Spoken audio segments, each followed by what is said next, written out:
Everybody wanted their own Volare in their own language.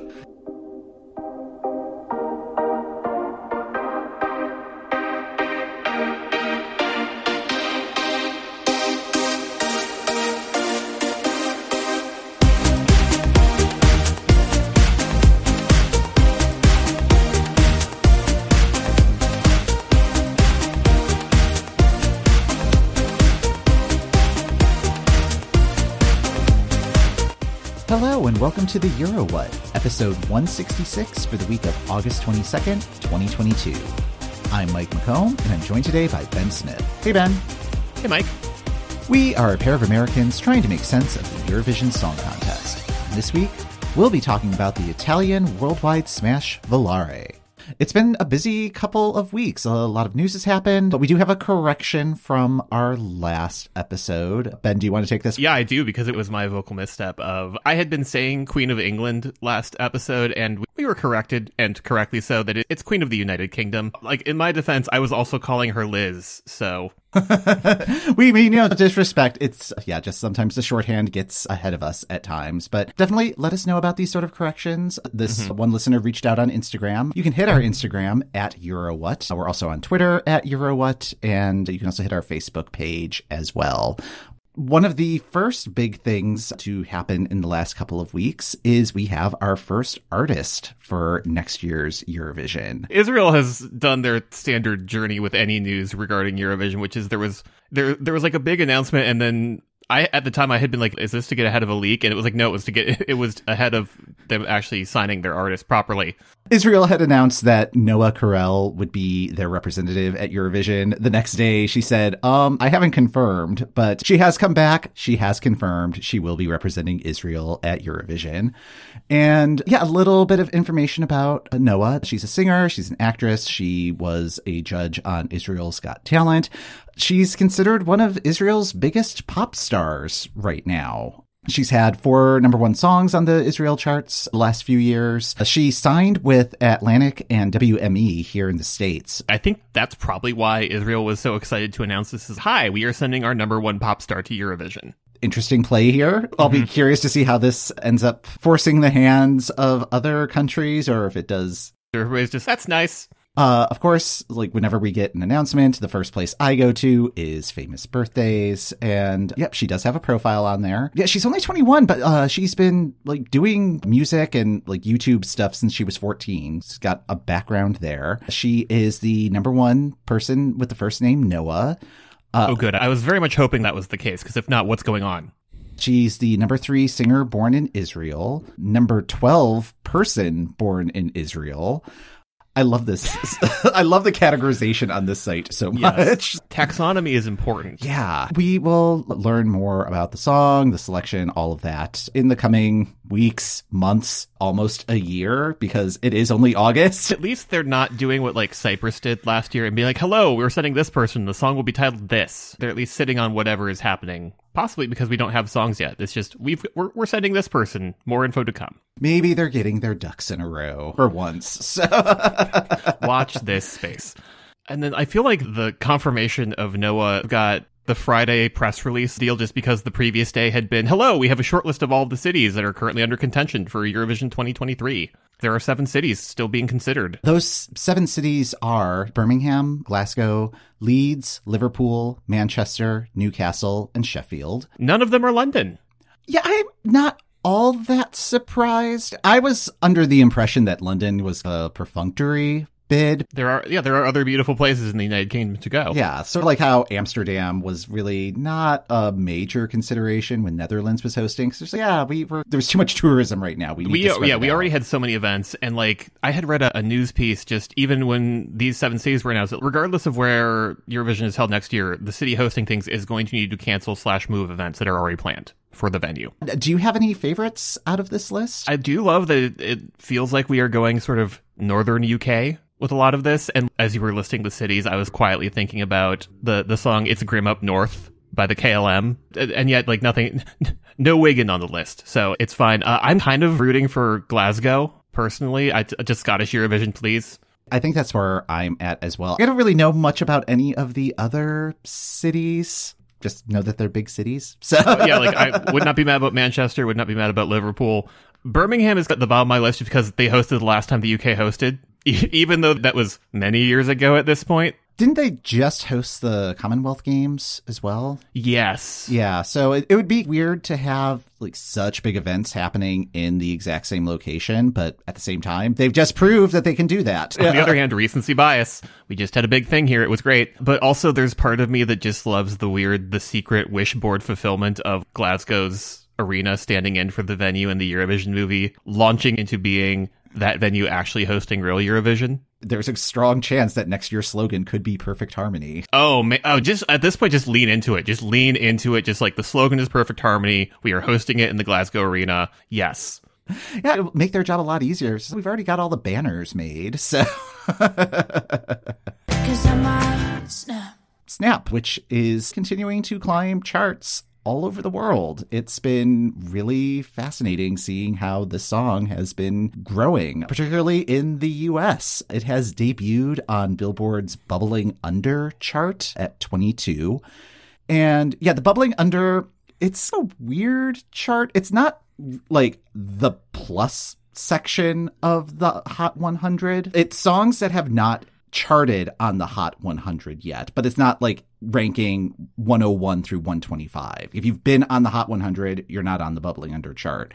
And there's kind of a predictive quality about it too. Yeah, there's like a sense that these are the ones to watch. They're not charting, but they're moving in a way that suggests that they will be charting soon, potentially. Yeah, this episode is dropping the same day as this week's Billboard chart, so who knows? It could crack into the Hot 100 at this point. It's doing huge numbers on Spotify still. It was number 19 on the weekly global chart. It's been in the top 100 of the US Daily chart, and yeah, it's still moving up, which is pretty awesome. As I was checking all the various sites before we recorded today, it's currently number 26 on the UK Top 40, so it's making moves there as well. Oh, wow. Yeah. So my office now has speakers in the office, and our office manager will pick various Spotify default playlists throughout the day just to have on in the background. It very rarely intersects with my own musical listening taste, but I would not be surprised if I hear this over the office speakers at some point, because it feels like it slots in very well for those playlists. Awesome. Yeah, so this actually kind of leads into our main topic for this week, talking about Eurovision songs that go international. I am so excited to talk about this. You have no idea. I am slightly aware.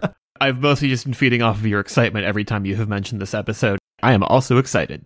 I don't want to oversell it, but this is maybe my favorite thing that I've researched for the show. To get started, what is your familiarity with Volare? Like, I remember in the house, one of the CDs that we had was like a 50s compilation with somebody, and I'm not sure if it's Domenico Modugno or not, singing Volare, just because it was a song from like the late 50s. And like, the reason I don't know if it's Domenico Modugno or not, because I know that's like, from reading a bunch of Stereo Gum stuff, that's just sort of the era where just like everybody sang like all of the songs and just like pumped out like 3 albums a year. If I remember correctly, this one gets like a bunch of Grammys at like the first Grammy Awards. We're going to start our story in July of 1957. The two main characters we're going to work with at this point are Franco Migliacci and Domenico Modugno. Both of them were artists. Migliacci was focusing more on cinema and the visual arts, while Modugno was more of the performance side as an actor, radio presenter, and what's called an urlatore, which roughly translates to howler. He's a bit of a yeller. So okay. There are a number of versions of the story of the origin of the song. The version that I like the most, which also came from a biography on Migliacci's website, was that the two were supposed to travel to the beach for some fun in the sun, but Modugno was running late and ended up standing up Migliacci. So he returned home, popped open a bottle of Chianti, and ended up taking a nap after a couple of drinks.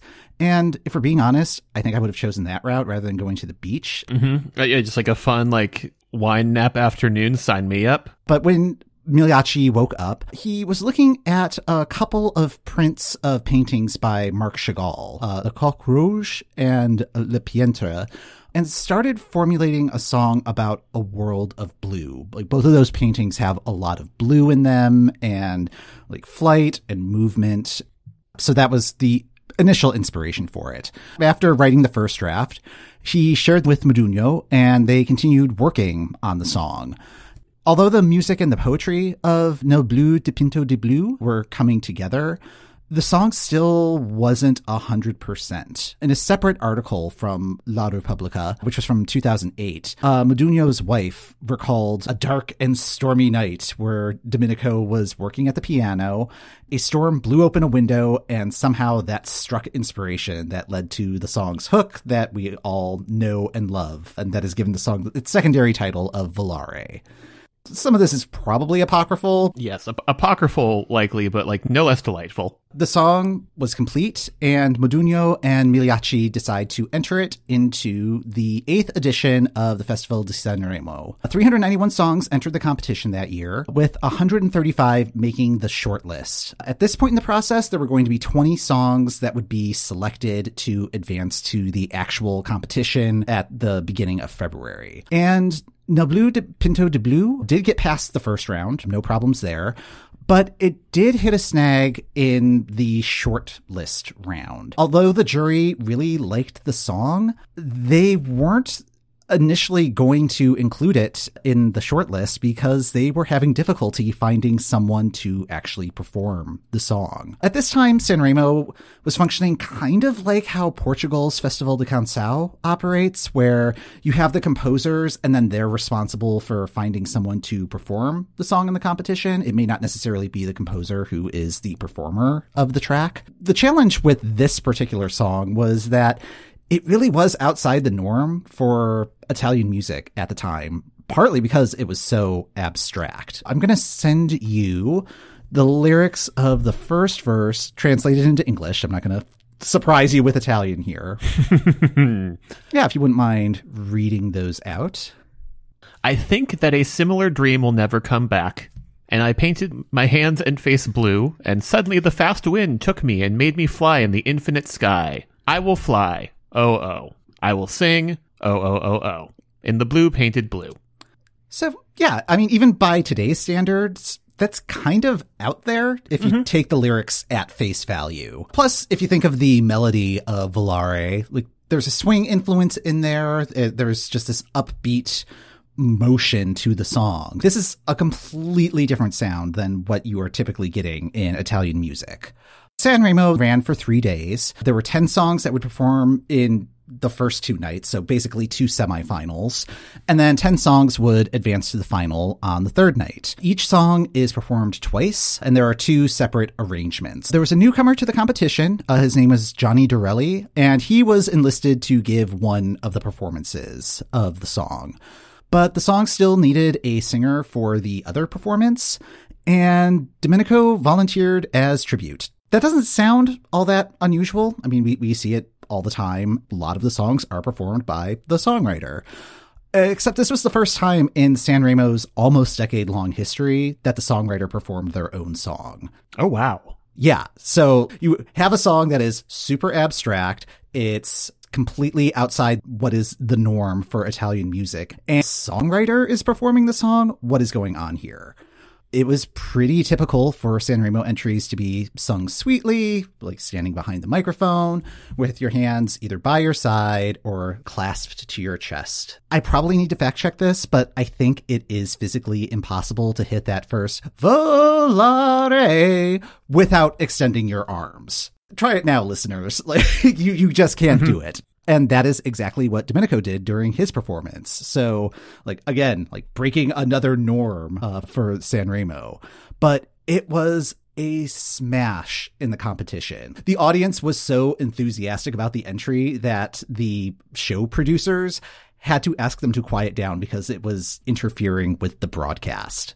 There were 200 points available for the entire field in the final. Volare received 63 of those points. Sanremo happened at the beginning of February of 1958, and Eurovision was happening in the Netherlands on March 12th. There were only 10 countries competing, and you didn't have to have a video ready for YouTube or anything like that, so there probably wasn't a big gap between the selection deadline and the actual performances at Eurovision.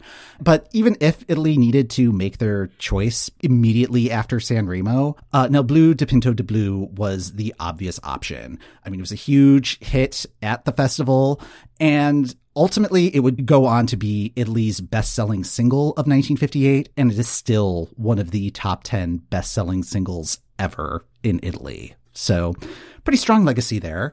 At Eurovision, which was held in Hilversum, Domenico performed first. As is often the case with live events, particularly of this nature, the first performance had to shoulder some major technical issues, and there were some countries that reported not being able to hear or see the performance. Italy was given the opportunity to perform again at the end of the lineup. Despite this advantage, Italy did not win in 1958, and it was not the runner-up either. France ended up winning that year with André Claveau's Dor mon amour, and Lisa Sia, who was representing Switzerland for a third time out of 3 participations, finished second with the song Giorgio. Domenico did finish in third place, but it was a distant third place. This was back when the jury was just 10 people, each person saying which song was their favorite and just giving that 1 point. Denmark gave France 9 of its 10 points. So if one jury really liked you, you were in a really good position there. But this is pretty much the only bump in the incredibly long road for this song. Along with it being a smash in Italy, the song had made an impression in international markets. I did find a website called Secondhand Songs that catalogs cover versions of songs. As you had mentioned, this was a time where like everybody was singing all of the songs on all of the albums. And in 1958 alone, there were 8 English covers of the song, 4 covers in Spanish, 4 in Finnish, 9 in French, 5 in German, 4 in Swedish, a cover in Norwegian, Danish, Czech, and there were about 24 Italian versions that also came out that year. So you have like 40-ish versions of this song in a very short amount of time. Everybody wanted their own Volare, or at least in their own language. Exactly. Yeah. The really cool thing about this website is they also link out to Spotify and YouTube versions of the song. So if you want to hear the Czech version, there is a link to that. It's pretty good. And this might also be a good time to talk about what the 1958 music scene was like in the United States. In September of 2008, Billboard's Ed Chrisman wrote a really detailed article, sort of like a 50-year retrospective about the state of the industry, and we'll have a link to it in the show notes. The word that kept coming up was turmoil. Billboard magazine originally was covering TV, road shows, music, pretty much anything that was advertised on a billboard, which is why it's called Billboard. This was the year that they switched to covering just music. Technologically speaking, stereophonic records were gaining popularity and becoming a more affordable option. It had survived long enough so that people were no longer saying that it was a fad.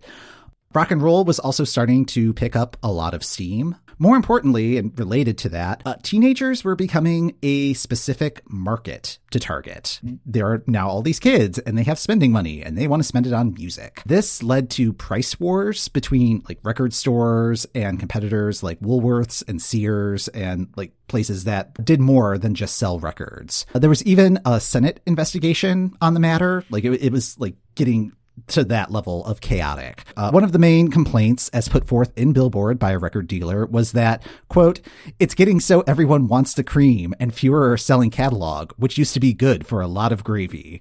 And I really wish people still talk like that. That's just like a very specific snapshot of lingo. Mm-hmm. Yeah, like you can almost picture exactly what the guy is wearing and probably snapping his fingers as he's saying it. Mm-hmm. This was also the time of the payola scandals. This was a major transition period in the music industry.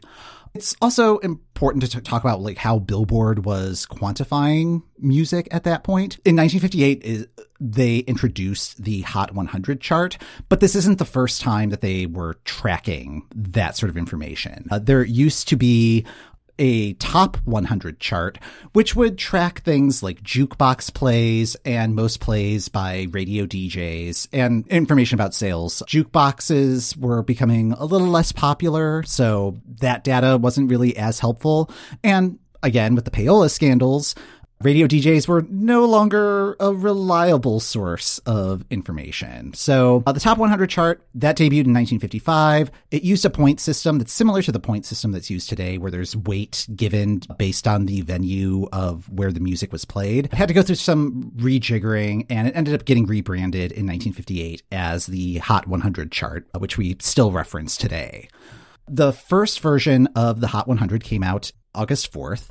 And Volare debuted at 54 on that very first chart.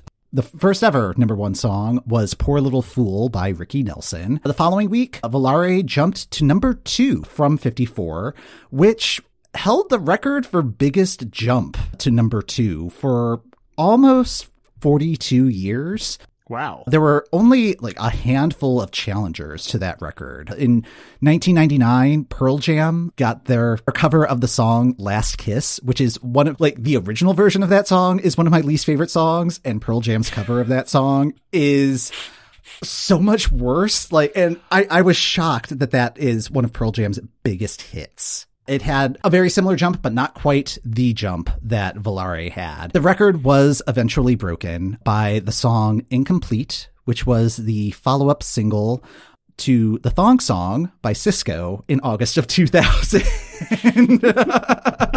I did one more Google yesterday before recording this. It was like, I'm so glad I did that. Yes. Like, are you familiar with this song at all? Because I had zero recollection of it. No, and we're in a delightful part of Stereogum's series on number ones where we're getting to the very edge of, I actually remember paying attention to these things on the radio. And then occasionally, like, something will have gone to number one that I just do not remember. They're actually at about this time. Yes. I think they are in, like, July of 2000. Or we're in, like, July of 2000, and it is dire.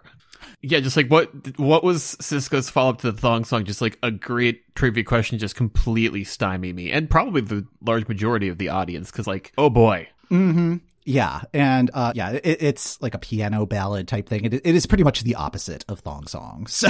Mm-hmm. Well, yeah, you have to show that you have range. Getting back to the 1958 chart, on August 18th, Volare reached number 1. So that was the second song to reach the top. And it stayed number 1 for 5 non-consecutive weeks. It got knocked out on its second week, but then had a run of about a month after that. And ultimately, it sold 2 million copies in 1958 in the U.S. alone. Part of that was probably helped by Modugno appearing on the Ed Sullivan Show. Are you familiar with Ed Sullivan? Mildly familiar. There's a biography that came out called 150 Glimpses of the Beatles. It turns out that is way too many glimpses for my attention span, but it did a very evocative job of describing sort of the pandemonium that just overtook our nation, and in particular, like the Ed Sullivan Show audience when they debuted. The important thing to know about Ed Sullivan is if you are on that show, you are getting a gold star seal of approval. Are you familiar with the character Topo Gigio? The name rings a bell. I don't know if it was just like I went down the page on Wikipedia about puppets. Okay, yeah. So Topo Gigio was a mousy type puppet. Well, that's what Topo is in Italian, is a mouse. Yeah, it was a character that would often appear on the Ed Sullivan Show.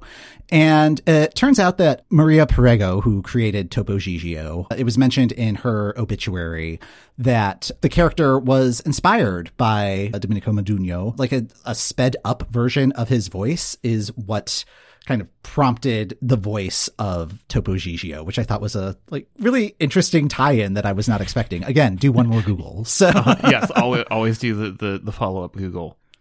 Just like, what if Dave Seville and the Chipmunks, but Italian? Yes, and I'm glad that you mentioned Dave Seville. I actually have in my notes, Ben takes the bait.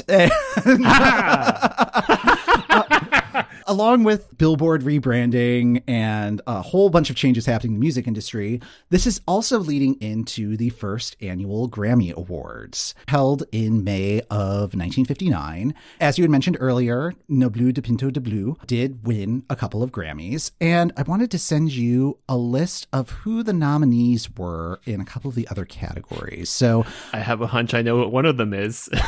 Well, here is the list for Song of the Year. Let me get that pasted in there. There we go. It's like, and the nominees are Nel Bleu, Dipinto de Bleu, Catch a Falling Star. I'm familiar. Gigi, I'm assuming, Lerner and Low, that is from the musical. Fever, Peggy Lee, and Witchcraft, Frank Sinatra. Yeah, like these aren't some fly-by-night songs that nobody's ever heard of. Gigi kind of jumps out to me, but like it was the time that like, yes, everybody is paying attention to the theater, but like all the other, yeah, these are all I would call these standards. Yeah, let me send you the list for Record of the Year as well. Yes, yeah, we've got Now Blue, Dipinto di Blue, Catch a Falling Star, Fever, Witchcraft, and the Chipmunks song, David Seville and the Chipmunks. Record of the Year. Record of the Year, yeah.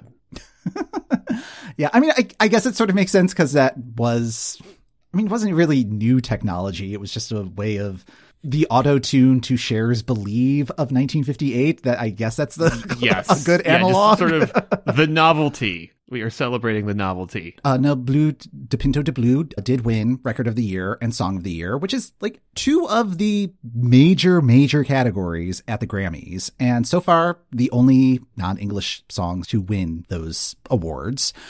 Modugno was also nominated for Best Male Pop Vocal Performance. He lost out to Perry Como, who was nominated in the other categories as well. So really good year at the Grammys for this song. In 1959, there was also a movie inspired by the song. The movie's about a guy named Turi, a young Sicilian who makes ends meet by doing some occasional work and singing in taverns in a popular district of Rome. Okay, sure, yeah. Domenico played Turi in the film. Franco Migliacci also has an appearance. He plays Pepe. I was actually able to find the movie on YouTube, like the entire movie. It's fully in Italian. This version did not have subtitles. I tried to use the caption, like auto-generated titles, and the AI needs some work. I'm pretty sure he was not talking about databases, which came up in like the first 30 seconds. This movie's from 1959. So that is an amazing 18 months for a single song. That's not where the legacy ends, surprisingly. I want to send you this YouTube link. Jumping ahead to the late 70s. Okay. I have clicked on the link. And it's the 1976 Plymouth Volare. There is a new kind of American small car. Volare. And we've got like a stately piano cover as someone sells me on this beautiful 70s car. And so comfortable. Volare has a special suspension that gives you a smooth, comfortable ride, like a big car. You'll love it. Volare. And you notice that his arms moved when he said that. So Yep. Oh yeah, no.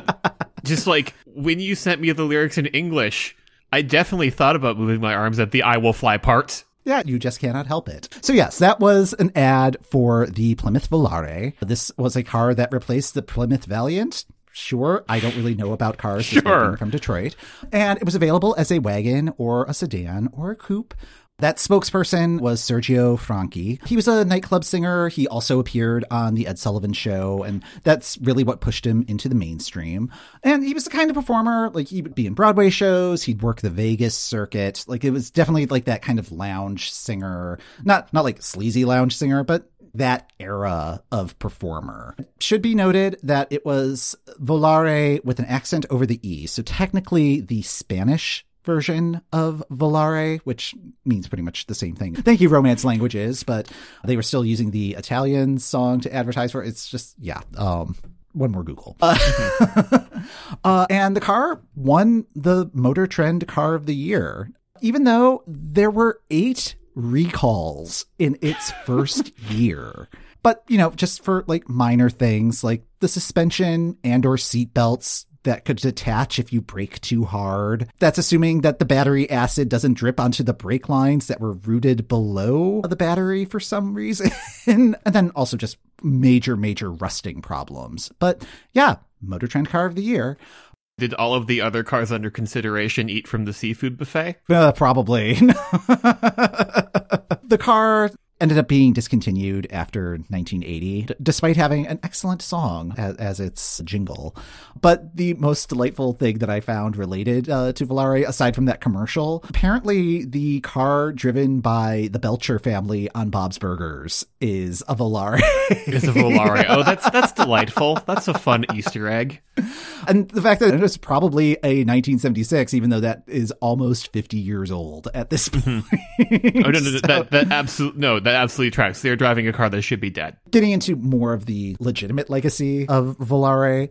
As you mentioned, there are dozens and dozens of covers of this song. I think on that website that I had mentioned earlier, they had about 300 covers listed, like through the decades. And a few of them like have charted in the US. Bobby Rydell did a cover in 1960 that reached number 4. Al Martino did one in 1975 that peaked at 33. Dean Martin had his cover. The Gypsy Kings did a Spanish language cover of it, which reached number 1 on the Latin charts in 1989. Skimming through that list, apparently David Bowie did a version for a movie called Absolute Beginners from 1986. Are you familiar with this movie at all? I feel like I have totally scrolled past that on some streaming service. Barry White also did a cover of it. It's not as sexy as you would think it would be. He does the full Italian of it, which is great, but it's much more joyful and playful rather than it just being like all deep and baritone. So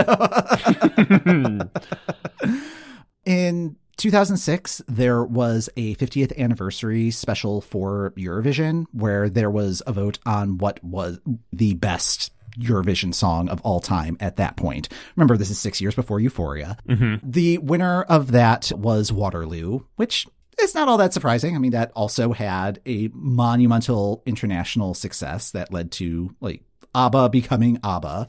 When accepting the honor, Benny Andersson from ABBA said that he voted for Volare on that one. I thought that was a nice thing to mention. Mm-hmm. One more recent version of Volare appreciation happened at the Viña del Mar International Song Festival, our favorite song contest from Chile. Yes. And in the 2010 edition of that, they had an international competition featuring songs from the past. So these were all cover songs that were going to be performed rather than new entries. There was a lot of crossover with our interests in mind. Spain's representative sang Eras 2. Solid choice, yes. The U.S. was represented by Elliot Yamin from the 5th season of American Idol. He does a version of Rock Around the Clock, another song that like I really cannot stand. But he sells it. He survived El Monstro and ended up finishing in the top 5 for the competition. But the winner of the contest was Simona Galeandro, and she did a cover of Volare. Kind of getting the bona fides from Viña del Mar, which I thought was a nifty little tie-in. That's pretty much all I've found in terms of like where people are now, because we've mentioned a number of people in this episode. Sergio Franchi, the spokesperson from the car ad, he died in 1990. His last TV appearance was on Live with Regis and Kathy Lee in 1989. So yeah, he was performing right up till the end, which I think is pretty cool. Domenico Modugno, he had a stroke in 1984 that left him partially paralyzed and kind of forced him out of doing like a full-time performing career. He would do concerts now and then, but he ended up shifting over into politics, and he represented Turin in Italy's parliament starting in 1986. And speaking of Viña del Mar, Modugno criticized Pinochet's regime, and that caused him to be banned from ever entering Chile. Good for him. He died of a heart attack in 1994. Johnny Girelli, he would come back to Sanremo the following year with another song with Domenico, and they won that as well. He would go on to compete in Sanremo a total of 9 times, and he reached the final in 8 of them. So, yeah, this was a nice little boost for his career. Yeah, strong track record. He's still with us and was performing as recently as 2007. Franco Migliacci is also still with us. He's had a career as a TV and film director. He still has a website. That's where I got a lot of information about the song. And Cisco was a contestant on the American Song Contest this year, yes. Representing Maryland. I'm just like, this is the fun montage at the end of the documentary series where like just text appears on the screen. It's like, it just tells us where everybody is. Yeah, this was such a delight to pull together, and it just makes me appreciate the song all the more. Thinking of the most recent cover versions, there was the audience sing-along at this year's Eurovision. It's one of those songs where it's like, even if you don't know the words, everybody's able to hop in at the Volare. So you do spiritually know the words. Exactly. And that's probably part of the magic of the song. We're just like, oh, yep, I could participate. It's the 5 golden rings aspect of it. So yeah, you can't remember if it's like maids a milking or swans a swimming like further down, but you know it's 5 golden rings, and then from there you can take it home. Exactly. I'm so glad that we had the opportunity to explore this, and what better way to say arrivederci to our host country of Italy for the 2022 contest. So that's going to do it for this episode of the Euro What. Thanks for listening. The Euro What podcast is hosted by Mike McComb, that's me, and Ben Smith. That's me. You can follow the Euro What on Apple Podcasts, Spotify, or the podcast app of your choice. If you'd like to support the show, we are also on Patreon at patreon.com/EuroWhat. Show notes are in the description of this episode and on our website at eurowhat.com. If you'd like to contact us, we're at EuroWhat on Twitter, or you can email eurowhatpodcast@gmail.com. Next time on the Euro What, we're celebrating Eurovision New Year and the start of our 6th season.